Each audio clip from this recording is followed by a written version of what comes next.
Hello, Aries.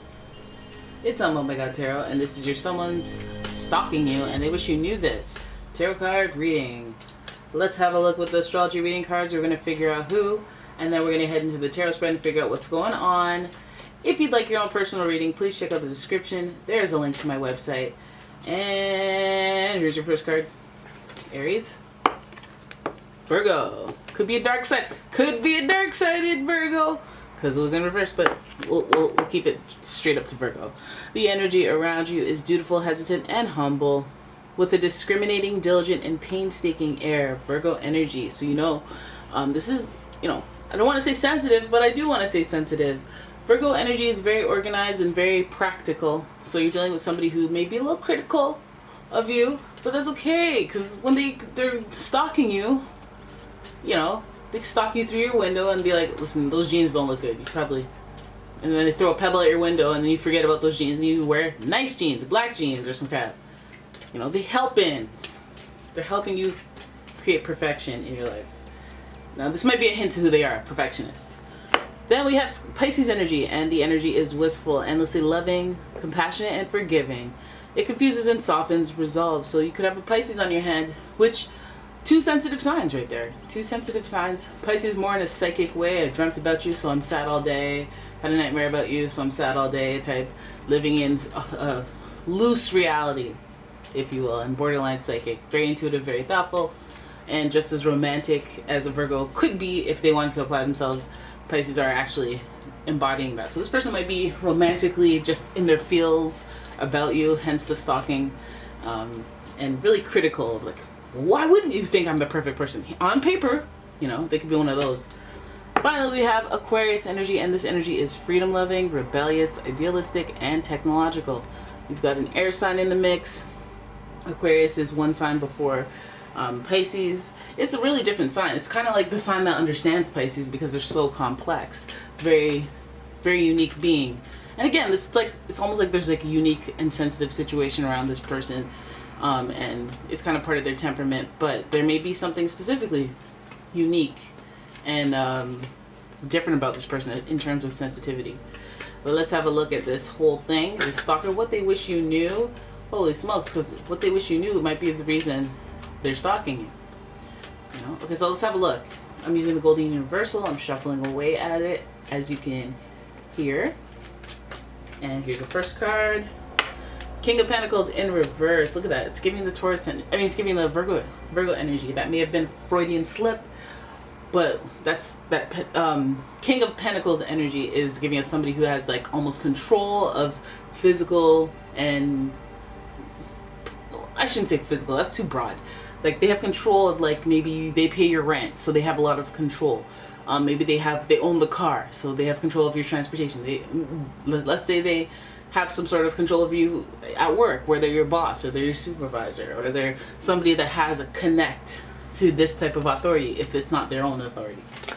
Then we have then we have the Queen of Pentacles also in reverse. I'm wondering if this is a couple. It could be parents, grandparents. It could be two bosses.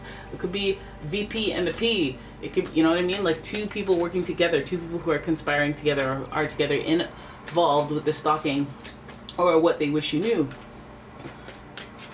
It's looking like that. It's looking like Earth signs, Taurus, Virgo, or Capricorn are involved. These faces are giving a pair. It's giving a pair, and a pair that's not straight up like honest or legit.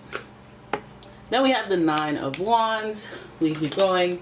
We have the Hangman in reverse, followed by the Five of Swords, which would give you a little bit of a roundup of what, like the feelings involved. The Five of Swords shows that somebody, they won, you win, but I lost, and so now you lost me, and so is that worth winning? Maybe, but you're not fully sold on it. You're a little regretful as to how you went about winning. Maybe we could have both won. Maybe either way, the victory don't feel like a straight up, yay, I'm so happy. It feels more like, if I don't know, I won, I guess. It gives us that kind of energy. So I feel like you guys are in the midst of somebody playing games with you. This feels like authority. It feels like more co-worker, more like a worker, a boss and a boss, or a couple. Maybe some of you guys are in a three-way situation. You have a couple vetting you out, looking up your details. You have a pair that are interested in you, looking at, you know, your past, your struggles. The Nine of Wands is really giving kind of a long-term evaluation. Like, are you in it to win it? So, like, let's say you guys are getting in touch with somebody who's like a married couple, and their marriage is on the rocks, or there's some turbulence in between them, and you're there feeling stressed out, wondering, even though that, you know, both love you or care about you, whose side you're supposed to pick, what's gonna happen, how people are separating, how people are, like, what's the overall long-term impact that this separation is gonna have. Or maybe this person's looking into you because on behalf of the other person, maybe they think something's fishy about your connection to either one of them. Either way, eyes are on you. I feel like it's a lot of pressure, even though you have a lot of fire and support for both people. I think that you might be tired, or you might be unenthused about prospects for the future. Having to, this almost gives me, like, if you're a caregiver and you have two sets of grandparents, obviously. So let's say you're a caregiver for both. You end up like that, or you end up being responsible for just two people, or having to take an authoritative position over two people. It could be really stressful, but you could be recognized as the person who needs to do it because you're the most responsible, because that's Nine of Wands energy as well. We do see, like, just this length of time, it feeling long, or it being in the long run, that you have to consider this, because the Hangman here is like saying, hey, you got to change your perspective on things in order to move forward, but there's something that might just be holding you at a standstill. Maybe you guys even have a situation where two people aren't talking, and now you're the middleman. Now you're the one who has to communicate on behalf of both, and so they keep looking into your stuff because they know either person is going to be with you, and there might be pictures on Instagram, there might be Facebook posts that are related to the opposite person. You could be a mutual friend to a breakup. The Five of Swords is definitely speaking to that regret, and this is like long-term regret. So maybe the person that you chose to side with, or the person that you were believing before, may have turned out to not be the person that you wish you gravitated to. Maybe, you know, you could have been through some situations where you're just going, hey, listen, the decision I made, I don't know if it was the right one. I tried to do my best to be fair to both parties or whoever, but in the long run, this person didn't even try to get better. They just became more toxic, or they just became, anyways, life shows you that maybe it's not even about picking one over the other. Maybe you just kind of did that and nobody told you to, or you just kind of gravitated towards mother or father, that boss, and then that whole boss you said, let me gravitate towards this department. The whole department gets shut down. Like, you're, damn it, I should have gravitated to that other one. I made a choice and it was the wrong choice. Stuff like that.